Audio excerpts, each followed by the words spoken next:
Ұстаздар, колледж студенттерінің атынан көрсеткен қамқорлықтарыңыз бен аял алақан жылы лебіздеріңіз үшін рахмет. Басымызды иіп рахметімізді айтамыз.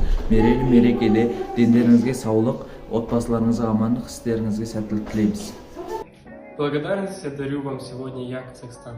И этот подарок для вас, наверное, будет немал. Весь день благодарности вы проведете из-под земли, поблагодарите кого-то, да найдете. Дай Бог вам процветания страны, чтобы никогда у вас не было войны, чтобы на весь мир о вас слава гремела, чтобы ваша душа танцевала и пела.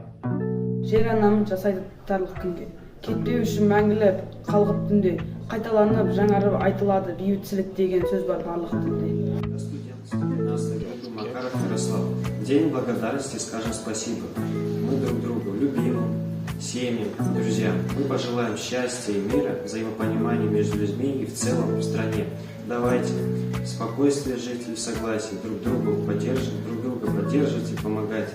Давайте будем добрее и благодарность спокойную, тихую жизнь получать. Алғыс күні аталыпты бірінші наурыз, арыз деген бәріне айтып алғыз. Өмір берген, жан берген, қуат берген, Аллахым айтам шексіз алғыз. Күлімдеп күн үстіне еркелеткен, әрқашанда мейірім төккен күлімдеп, ақ жауапта желбіреген апатайын мың алғыс айтам мен күн кеп. С Днем благодарности в Казахстане вас поздравляем. Мы вас благодарим и вам благодарным быть желаем. Выражаю благодарность директору, преподавателям колледжа и родителям.